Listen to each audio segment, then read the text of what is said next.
Hello students, मैं अभिषेक जैन एजेएन और ये अपन कंस्ट्रेंट मोशन पढ़ रहे थे। एक वीडियो अपन देख चुके हैं कंस्ट्रेंट मोशन का, उसके कंटिन्यूएशन में ये नेक्स्ट वीडियो है। छोटे छोटे वीडियो बनाने के पीछे कुछ कारण है हमारा, ठीक है ना। ज्यादा बड़ा वीडियो हम बना नहीं रहे हैं, ठीक है ना। तो एक के बाद एक वीडियो देख सकते हैं, कोई फर्क नहीं पड़ता छोटा बड़ा। तो अब हमने क्या किया था, पिछले वीडियो में कंस्ट्रेंट मोशन के बारे में पढ़ा था, वेज कंस्ट्रेंट के बारे में पढ़ा था। अब वेज कंस्ट्रेंट से आगे थोड़ा बढ़ रहे हैं, तो वेज कंस्ट्रेंट के कुछ क्वेश्चन ले रहे हैं ना। पहले एक क्वेश्चन किया था अपन ने पिछले वीडियो में, नेक्स्ट क्वेश्चन ले रहे हैं। ये जो नेक्स्ट क्वेश्चन है, तो ये नेक्स्ट क्वेश्चन में क्या है, ये दो क्वेश्चन नहीं है ना। कई लोगों को लग रहा हो दोनों तो एक जैसे ही, बिल्कुल एक जैसे ही है, वो दोनों एक ही क्वेश्चन है। एक ही क्वेश्चन को हम दो अलग अलग तरह से सॉल्व करेंगे, इसलिए हमने दो बार बनाया है। तो अब हमको यहाँ पर क्या कहा गया है, ठीक है ना। देखो क्वेश्चन को समझने की कोशिश करते हैं। क्वेश्चन में कहा क्या गया है, ये एक रिजिड सरफेस है, ठीक है ना। जैसा कि हम जानते हैं, इस तरह से जो भी बनाया जाता है वो रिजिड सरफेस होता है। और यहाँ पर फिर से एक रॉड है और एक वेज है। ये जो रॉड है, ये रॉड कैसे जा रही है, रॉड की वेलोसिटी नीचे की तरफ सपोज हमें दी हुई है vr, ठीक है ना। वेज की वेलोसिटी इस तरफ इंक्लाइन के अलोंग दी हुई है vw। समझ में आ रहा है। तो vr और vw में हमको रिलेशन बताना है। रिलेशन बताने के लिए हमारे पास तीन स्टेप हैं जो पिछले वीडियो में हमने सीखे थे। पहला स्टेप क्या होता है, कॉमन नॉर्मल ड्रॉ करें। दूसरा स्टेप होता है, क्या होता है दूसरा step, along the common normal displacements, velocities या एक्सेलरेशंस के कंपोनेंट करें। तीसरा स्टेप क्या होता है, उनको इक्वेट कर दें। तो अब हम उन्हीं स्टेप को फॉलो करते हुए इसको सॉल्व करते हैं। तो मैंने क्या किया, इन दोनों का कॉमन नॉर्मल ड्रॉ किया। कॉमन नॉर्मल ड्रॉ करना जानते हैं, इस तरह से कॉमन नॉर्मल लिखा, बन जाएगा ये एंगल 90 डिग्री। नॉर्मल का मतलब परपेंडिकुलर 90 डिग्री। अब जो ये vr है, ये पूरे रॉड की वेलोसिटी है। तो पूरे रॉड की वेलोसिटी है, तो रॉड के हर एक पॉइंट की वेलोसिटी vr होगी। हर एक पॉइंट की वेलोसिटी vr होगी, मतलब इस पॉइंट की वेलोसिटी भी जो कि वेज के कांटेक्ट में है, उस पॉइंट की वेलोसिटी भी vr ही होगी। समझ में आ रहा है। इसी तरह से ये जो vw है, ये vw पूरे वेज की वेलोसिटी है, पूरे वेज की वेलोसिटी है। तो जो पॉइंट वेज का रॉड के कांटेक्ट में है, उस पॉइंट की वेलोसिटी भी कैसी होगी, vw ही होगी। तो अब मैं ये कह सकता हूं कि इस पॉइंट की जो वेलोसिटी है वो भी कैसी है, वो भी vw ही है। This is also vw। अब ये जो vw है, इस vw का हमें क्या करना है, इसका कंपोनेंट तो करने की जरूरत नहीं है, तो पहले से ही कॉमन नॉर्मल के अलोंग है। तो सिर्फ हमें क्या करना है, vw का कंपोनेंट करना है। तो vw का कंपोनेंट जब हम करेंगे तो सबसे पहले हमें एंगल थीटा की जरूरत पड़ेगी। ये एंगल थीटा है, तो मैं ये कह सकता हूं this angle is also theta. क्यों होगा थीटा, ये लाइन और ये लाइन दोनों कैसे हैं, पैरेलल है। और ये क्या है, ये इनका ट्रांसवर्सल है, तो ये दोनों एंगल कैसे हो जाएंगे, इक्वल हो जाएंगे। अब हम क्या जानते हैं, थीटा के पास वाला कंपोनेंट cos थीटा होता है और दूसरा कंपोनेंट कैसा होता है, sin थीटा होता है। तो मैं कह सकता हूं कि ये वाला जो कंपोनेंट है वो कैसा होगा, sin थीटा होगा। इसको तोड़ दिया हमने, ये हो जाएगा हमारा vw sin थीटा। अब इसको और इसको इक्वेट कर दिया जाए तो हमको मिल जाएगा आंसर। तो हम ऐसे लिख सकते हैं, क्या लिख सकते हैं, vw sin theta is equal to vr is equal to vw sin theta. इसको थोड़ा सा और मॉडिफाई करके हम ऐसे लिख सकते हैं, sin theta is equal to vr upon vw। समझ में आ गया होगा मोस्टली, ठीक है ना। मैंने जो भी समझाने की कोशिश की समझ में आ गया होगा, ठीक है ना। अब इसको दूसरे मेथड से करते हैं, ठीक है। मैंने दो मेथड बताए थे, दो मेथड सिखाए थे। तो अब इसको हम थोड़ा सा विजुअलाइज, ये सबसे बेस्ट तरीका होता है कि हम कॉमन नॉर्मल ड्रॉ करें।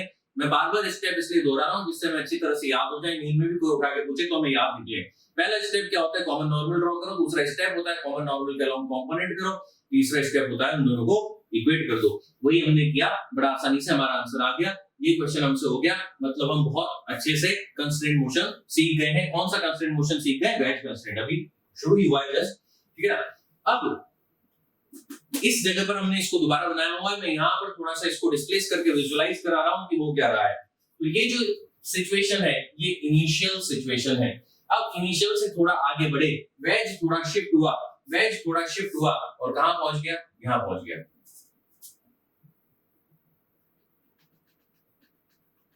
इस तरह से, ठीक है ना, यहां पर पहुंच गया। अब ये वाली जो है डॉटेड लाइन से जो हमने बनाई है वो क्या है, final position. This is the final position of ways. अब क्या होगा, जब ये वेज यहाँ पर आएगा, ऐसे स्लाइड करते हुए आएगा, तो जब ये ऐसे स्लाइड करते हुए आएगा तो रॉड को भी ऐसे इसके साथ नीचे आना पड़ेगा, मतलब रॉड का कुछ डिस्प्लेसमेंट होगा। कौन से डायरेक्शन में? डाउनवर्ड डायरेक्शन में, क्योंकि लेफ्ट राइट जाने को तो हमने इसको रोक दिया, दीवार बना करके इसका लेफ्ट राइट जाना खत्म कर दिया, ये बाउंडेड है ना, जा ही नहीं सकती। अब इनके दोनों के जो डिस्प्लेसमेंट्स हुए हैं, उन दोनों डिस्प्लेसमेंट्स को हम ड्रॉ करते हैं। तो मैं ये कह सकता हूं रॉड का डिस्प्लेसमेंट मैंने ऐसा मान लिया, दिस इज SR, ठीक है, this is the displacement of rod. और रॉड का डिस्प्लेसमेंट होने के साथ साथ वेज का जो डिस्प्लेसमेंट हुआ है उसको मैं लिखना चाहता हूं, वो कितना है मेरा SW, ये वेज का डिस्प्लेसमेंट है। ये जो रॉड का डिस्प्लेसमेंट है, क्या ये डिस्प्लेसमेंट भी रॉड के डिस्प्लेसमेंट के ही बराबर है? तो ये भी कैसा है? SR है। अब मेरे पास क्या है, अब मुझे करना क्या है, मुझे एक काम करना है, मुझे इस पॉइंट को देखना है, मुझे इस पॉइंट को देखना है और मुझे इस पॉइंट को देखना है। इन तीनों पॉइंट को अगर मैं देखूंगा तो मुझे एक ट्राइंगल दिखाई दे रहा है और उस ट्राइंगल में दो साइड दिखाई दे रही हैं, एक थीटा के सामने वाली और एक हाइपोटेन्यूज, जो कि दोनों को रिलेट करने वाला ट्रिग्नोमेट्रिक फंक्शन है। वो कौन है? Sine theta. Sine theta is equal to opposite side upon hypotenuse. तो यहां से मैं लिख सकता हूं, क्या लिख सकता हूं, sine theta is equal to opposite side SR upon hypotenuse, मतलब SW, which gives me, ये रिलेशन आ गया। इसको डिफरेंशिएट कर दिया जाए अगर, SR is equal to SW sine theta, समझ में आ रहा है जो मैं समझाना चाह रहा हूं? समझने की कोशिश करें। तो यहां पर फिर से अगर हम इस चीज को देखें, क्या यहां पर थीटा टाइम के साथ चेंज हो रहा है? बिल्कुल नहीं चेंज हो रहा है। जैसे जैसे वेज नीचे आएगा थीटा उतना ही रहेगा, ना ये थीटा चेंज हो रहा है, ना ये थीटा टाइम के साथ चेंज हो रहा है। इसका मतलब क्या हुआ? थीटा कांस्टेंट है, थीटा इंडिपेंडेंट ऑफ टाइम है, तो साइन थीटा भी कांस्टेंट है। तो सम कांस्टेंट इनटू SW, इस इक्वेशन को जब मैं डिफरेंशिएट करूंगा तो मुझे मिल जाएगा इधर VR, इधर मिल जाएगा मुझे VW, और साइन थीटा तो ऐसा का ऐसा ही रहेगा। अगर मैं इसको एक और बार डिफरेंशिएट कर दूं तो मुझे मिल जाएगा एक्सेलरेशन। एक और बार डिफरेंशिएट करने पर भी साइन थीटा तो साइन थीटा ही रहेगा, क्योंकि वो एक कांस्टेंट है। तो कांस्टेंट इनटू वेरिएबल का डिफरेंशिएशन, कांस्टेंट इनटू, बस वो वेरिएबल का जो भी डिफरेंशिएशन है वो लिख दिया जाएगा ऐसे में। लेकिन अब इसके अलावा हमने एक और तरीका देखा था, ठीक है ना, एक शॉर्टकट देखा था, ठीक है। लेकिन शॉर्टकट के लिए मैंने एक बात कही थी, शॉर्टकट हमें तभी अप्लाई करना है जब हमारे पास टाइम की कमी हो, बहुत थोड़ा सा टाइम बचा हो और नेगेटिव मार्किंग ना हो, तभी हम शॉर्टकट अप्लाई करें। असल में शॉर्टकट है नहीं, ठीक है ना, असल में हम वेज को नहीं देख रहे हैं। शॉर्टकट क्या था, मैंने कहा था कि जैसे ये VR है, तो इस VR को जब हम देखना चाहते हैं तो ये VR कहां पर है? तो ये VR है यहाँ पर, है ना। VR ऐसे वर्टिकल है, तो वर्टिकल हमने एक एरो बना दिया जिसको हमने कह दिया भाई तुम VR हो, ठीक है। फिर VW कैसा है? VW ऐसा है, तो हमने ऐसा एक एरो बना दिया और उसको कह दिया कि तुम VW हो, ठीक है। अब इन दोनों को अगर हम देखें तो दिख रहा है हमें, क्या दिख रहा है? Sine theta is equal to VR upon VW।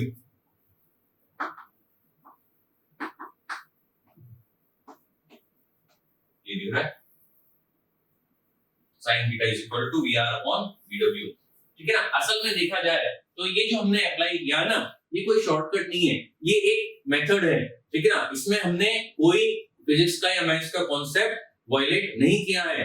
असल में हमने देखा है वेलोसिटीज से या एक्सेलरेशंस से या डिस्प्लेसमेंट वेक्टर्स से बनने वाला एक ट्रायंगल, ठीक है ना। हम इस ट्रायंगल को नहीं देख रहे, लेकिन कोइंसिडेंटली ज्यादातर क्वेश्चन में वेज वाला ट्रायंगल और वेलोसिटीज या एक्सेलरेशंस या डिस्प्लेसमेंट से बनने वाला ट्रायंगल एक जैसा बनता है। इसलिए मैंने कहा है कि इसको हम कम से कम लगाएं। तो असल में कॉन्सेप्चुअली सोचें तो हमें देखना कौन सा ट्रायंगल है, डिस्प्लेसमेंट वेक्टर्स, वेलोसिटी वेक्टर्स या एक्सेलरेशन वेक्टर्स से बनने वाला ट्रायंगल देखना है, वेज वाला नहीं देखना है। लेकिन मैंने क्या कहा, ज्यादातर क्वेश्चंस में कोइंसिडेंटली दोनों ट्रायंगल एक जैसे होते हैं। तो अगर हम वेलोसिटीज, एक्सेलरेशन, डिस्प्लेसमेंट वेक्टर्स से बनने वाला ट्रायंगल देखते हैं तब तो 100% क्वेश्चंस में लगाओ, कोई दिक्कत नहीं है, ठीक है ना। लेकिन वो इतना आसान होता नहीं है कि हम उसको इतने आसानी से देख पाए हर बार, ठीक है। तो इसलिए मैंने कहा है सबसे बढ़िया कौन सा है, फर्स्ट मेथड। फर्स्ट मेथड में क्या करना है, कॉमन नॉर्मल ड्रॉ करना है, कंपोनेंट करने हैं अलोंग कॉमन नॉर्मल, फिर उन दोनों को इक्वेट करना है। इसको नोट कर लो, दोनों मेथड को नोट कर ले, दोनों में से जो हम मेथड हमें आसान लगे मैं तो इसको प्रेफर करता हूं, फिर भी हमें जो आसान लगे हम उसको ऑप्ट कर सकते हैं। अब हम क्या कर रहे हैं, नेक्स्ट क्वेश्चन ले रहे हैं, तो मैं इसको बिठा देता हूं, ठीक है ना। उसके बाद फिर अपन नेक्स्ट क्वेश्चन इसका लेंगे।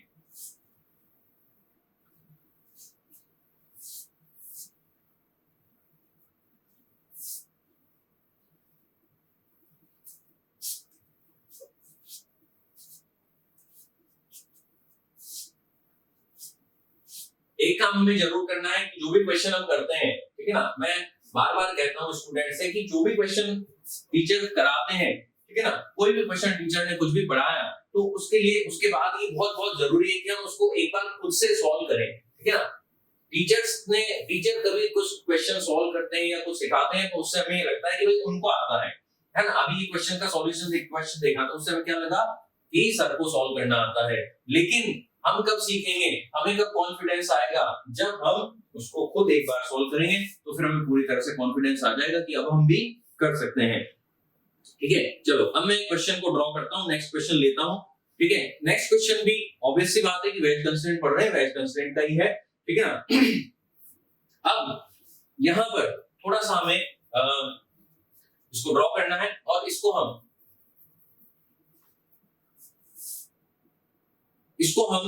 कौन से मेथड से करने वाले हैं, फर्स्ट मेथड से। अब हर क्वेश्चन को हम कई कई मेथड से नहीं करेंगे, ठीक है ना, ऐसे करते रहेंगे बहुत टाइम लगेगा। एक दो को हमने कर लिया, हमें समझ में आ गया कि क्या करना होता है। तो मैंने क्या किया, मैंने यहाँ पर एक दीवार बनाई, वर्टिकल वॉल बनाई, जो कि कैसी है, बिल्कुल रिजिड सरफेस है, ठीक है ना। ऑब्वियस सी बात है, मैंने कहा था कि रिजिड सरफेस, मैंने रिजिड पे बहुत स्ट्रेस दिया था पिछले वीडियो में, ठीक है ना। तो रिजिड एक बहुत इंपॉर्टेंट वर्ड है इस जगह पर।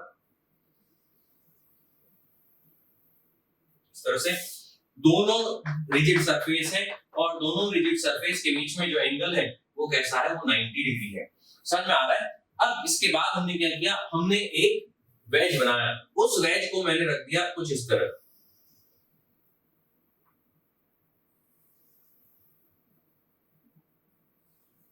ये एक वेज है, ठीक है, समझ पा रहे हैं, समझ ही पा रहे होंगे, ऑब्वियस सी बात है ना, ऑब्वियस तो नहीं है, पर फिर भी मैं पूरी कोशिश कर रहा हूं कि हमें एक एक चीज समझ में आए। आती है तो बहुत अच्छी बात है ना, नहीं आती तो फिर अब उसका तो मैं कुछ नहीं कर सकता। उसका एक तरीका ये है कि हम वीडियो को रिवाइंड करें, दोबारा से देख लें और ठीक है, फिर मोस्टली समझ आ ही जाएगा, ठीक है। चलो खैर कोई बात नहीं, जिनको आए बहुत अच्छी बात है, नहीं आए तो फिर वो देख सकते हैं जो भी उनको करना हो, ठीक है। तो यहाँ पर ये दो वेज हैं, इनके कुछ नाम रख देते हैं, नाम रखने से आसानी रहेगी, है ना, उनको बुलाने में। ए और बी, इनके हमने नाम रख दिए। अब ऑब्वियस सी बात है कि जो ए है वो उधर नहीं जा सकता, क्यों नहीं जा सकता, दीवार है, दीवार उसको उधर जाने नहीं देगी, इधर भी नहीं आ सकता, क्यों नहीं आ सकता, ये नहीं आने देगा, ये इधर से रोक रहा है इसको। तो अब क्या होगा, ए ऊपर या नीचे आ सकता है। अगर मैं बी को इस साइड मूव करता हूं, बी को मैं इस साइड मूव करता हूं तो ए नीचे आएगा, और अगर मैं बी को उस साइड मूव करता हूं तो ए ऊपर जाएगा। ये कंस्ट्रेंट मोशन इनका है। अब इनके कंस्ट्रेंट रिलेशन मुझे लिखने हैं, तो मैंने क्या किया, मैंने ऐसा मान लिया कि this is moving downward with acceleration a. अच्छा, एंगल थीटा की भी जरूरत पड़ेगी, ये जो हमारा एंगल है इसको हमने कह दिया थीटा आसन में। अब इसका जो एक्सेलरेशन है उसको मैंने कह दिया कि इसका एक्सेलरेशन बी है टुवर्ड्स लेफ्ट, समझ में आया। अच्छा, जब हम एक्सेलरेशन के नाम रखते हैं, देखो किसी भी चीज का जब हम नाम रखते हैं तो नाम ऐसा होना चाहिए जो लॉजिकल हो। ऐसा नहीं है कि इनके नाम रख दिए हमने ए और बी और एक्सेलरेशन के नाम रख दिए A1 A2, ऐसे कभी ना रखें। इनको ए बी कहा है तो एक्सेलरेशन को भी ए बी कहो, या इनको 1 और 2 कहा है तो एक्सेलरेशन को A1 A2 कहो, जिससे हमें याद रहे, है ना, बार बार देखना नहीं पड़े कि किसको क्या कहा था। अब मैं एक्सेलरेशन और इस एक्सेलरेशन में रिलेशन बताना चाहता हूँ, उसके लिए मुझे क्या करना है, कॉमन नॉर्मल ड्रॉ करना है। इससे पहले हमने वेलोसिटी का रिलेशन निकाला था, कोई फर्क नहीं पड़ता, वेलोसिटी हो, एक्सेलरेशन हो, डिस्प्लेसमेंट हो, जब तक कि किस क्वेश्चन में थीटा टाइम के साथ चेंज नहीं हो रहा है, हमें कोई ज्यादा चिंता करने की जरूरत नहीं। डिस्प्लेसमेंट, वेलोसिटी, एक्सेलरेशन सबके रिलेशन एक जैसे आएंगे। जब थीटा टाइम के साथ चेंज करेगा तब थोड़ी दिक्कत होगी, वो जब करेगा तब हम देखेंगे उसमें क्या करना है। तो अब मैं क्या करने जा रहा हूं, मैं इनका कॉमन नॉर्मल ड्रॉ करने जा रहा हूं। तो मैंने क्या किया, मैंने इसका कॉमन नॉर्मल ड्रॉ किया इस तरह से। कॉमन नॉर्मल क्या है, कॉमन नॉर्मल का मतलब है परपेंडिकुलर 90 डिग्री, इस तरह से। This is the common normal. Common normal के बाद अब ये जो एक्सेलरेशन है क्या है, पूरे वेज का है, पूरा वेज ए एक्सेलरेशन से नीचे आ रहा है, तो हर पॉइंट वेज का, ए वेज का हर पॉइंट एक्सेलरेशन ए से नीचे आ रहा है। तो मैं ये कह सकता हूं, क्या कह सकता हूं, ये कह सकता हूं कि ये वाला जो पॉइंट है जो कांटेक्ट में है ना, जो कांटेक्ट सरफेस है वो कांटेक्ट सरफेस भी ए एक्सेलरेशन से नीचे आ रहा है, इसका जो एक्सेलरेशन है वो भी ए है। अब उसके बाद इस पूरे का एक्सेलरेशन बी है, इस पूरे का एक्सेलरेशन बी है, तो मैं ये कह सकता हूं इस पॉइंट का एक्सेलरेशन भी बी है। ऐसा समझ में आ रहा है। अब इनके कंपोनेंट, पहला स्टेप कंप्लीट हो गया, फर्स्ट स्टेप कंप्लीट हो गया कि हमने जो कॉमन नॉर्मल है वो ड्रॉ कर दिया। अब बारी है सेकंड स्टेप की। सेकंड स्टेप में हमें क्या करना होता है, कंपोनेंट करने होते हैं। कंपोनेंट करने के लिए किसकी जरूरत पड़ती है, एक तो जिसका कंपोनेंट करना है और दूसरा एंगल की। तो एंगल की जरूरत पड़ती है, तो ये जो एंगल है ये थीटा है, तो क्या मैं ये कह सकता हूं कि ये एंगल भी थीटा ही होगा। क्यों थीटा होगा, ये लाइन और ये लाइन कैसी है, पैरेलल है और इनका ये ट्रांसवर्सल है, तो ये दोनों एंगल हो जाएंगे थीटा। ये हो जाएगा 90 माइनस थीटा, ये एंगल फिर से हो जाएगा थीटा। देखो ये थीटा है, ये पूरा एंगल कितना है 90, ये पूरा एंगल 90 है, तो ये एंगल कितना हो जाएगा 90 माइनस थीटा। फिर यहां से और इन दोनों का सम 90 है, तो अगर ये 90 माइनस थीटा है तो ये हो जाएगा थीटा। चलो अब हम क्या करते हैं, अब हम कंपोनेंट करते हैं। कंपोनेंट करते हैं, सिंपल सा कॉन्सेप्ट है, जो थीटा के पास वाला है उसको cos थीटा कहते हैं, दूसरा जो बचता है उसको sin थीटा कहते हैं।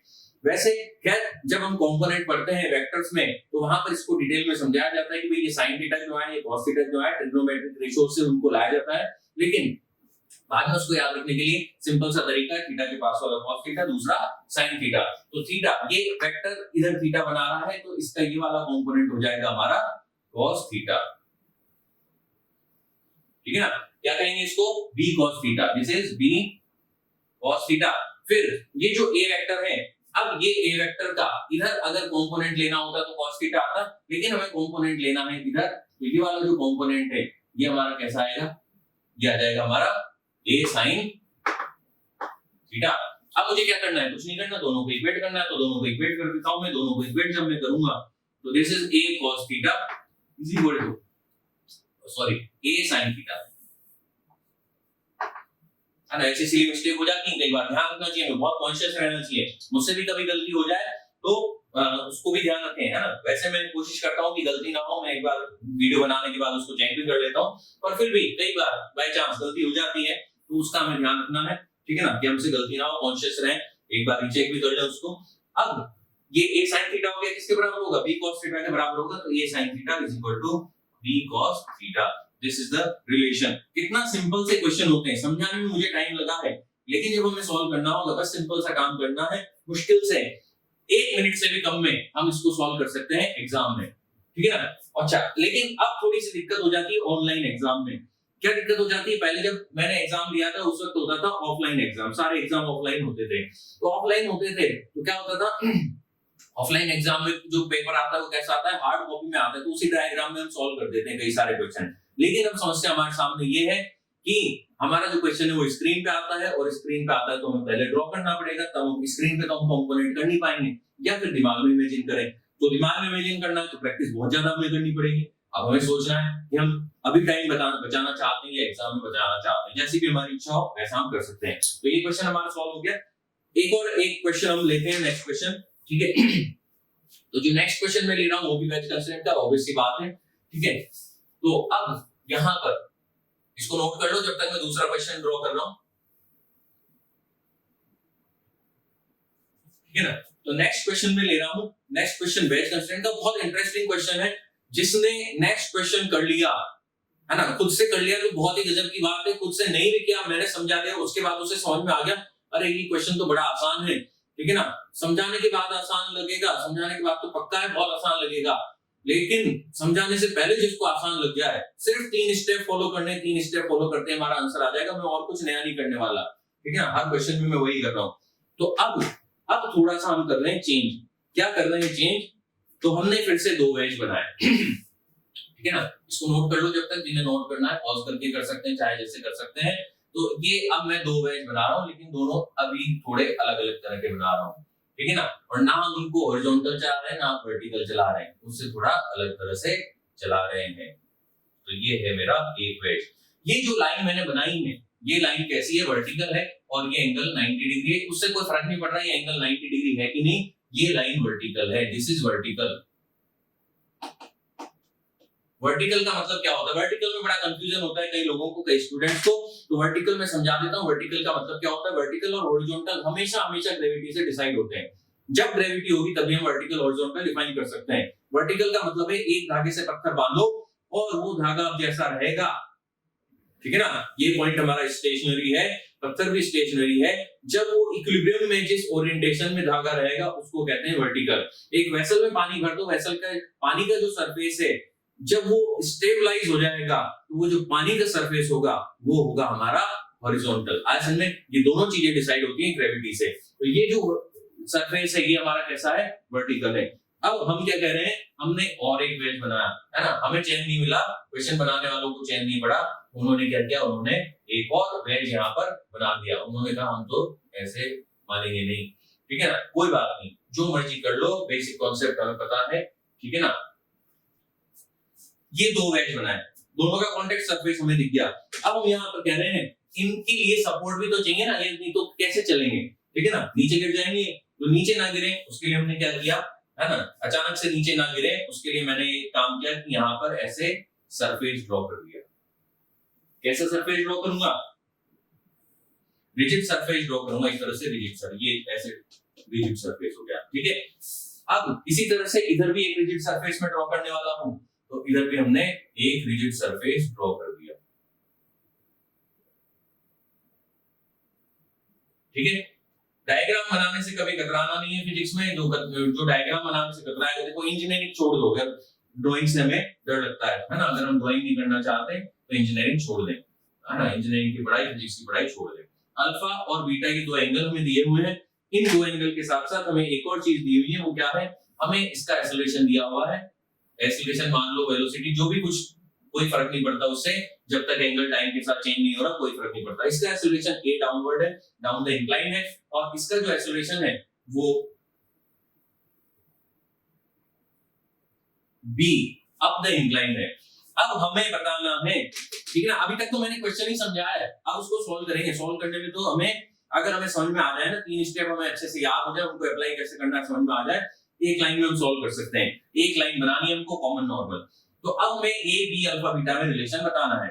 ये दोनों लाइन हॉरिजॉन्टल है, हॉरिजॉन्टल के साथ ये इंक्लाइन अल्फा एंगल बना रहा है, हॉरिजॉन्टल के साथ ये इंक्लाइन बीटा एंगल बना रहा है। मैं ए बी अल्फा बीटा में रिलेशन जानना चाहता हूं। तो ए बी अल्फा बीटा में रिलेशन जानने के लिए मेरे पास 3 स्टेप है। पहला स्टेप कॉमन नॉर्मल, दूसरा स्टेप कंपोनेंट, तीसरा स्टेप उनको इक्वेट करना। कॉमन नॉर्मल मैंने ड्रॉ किया, कैसे ड्रॉ किया, ऐसे draw, this is the common normal, ठीक है ना। अब देखो, जब हम नॉर्मल ड्रॉ कर रहे हैं वो नॉर्मल दिखना चाहिए, ऐसा नहीं कि वो 90 डिग्री ना दिखे। 90 डिग्री दिखेगा तभी फील आएगी। तो हमने क्या किया, इसको ड्रॉ कर दिया, तो ये ऑलमोस्ट हमें 90 डिग्री दिख रहा है ना, 90 डिग्री दिख रहा होगा मोस्ट प्रोबब्ली, मुझे उम्मीद है, ठीक है। चलो अब इसके बाद क्या करना है हमें, पहला स्टेप हो गया। दूसरा स्टेप क्या है, कंपोनेंट। कंपोनेंट के लिए किसकी जरूरत पड़ेगी, एंगल की।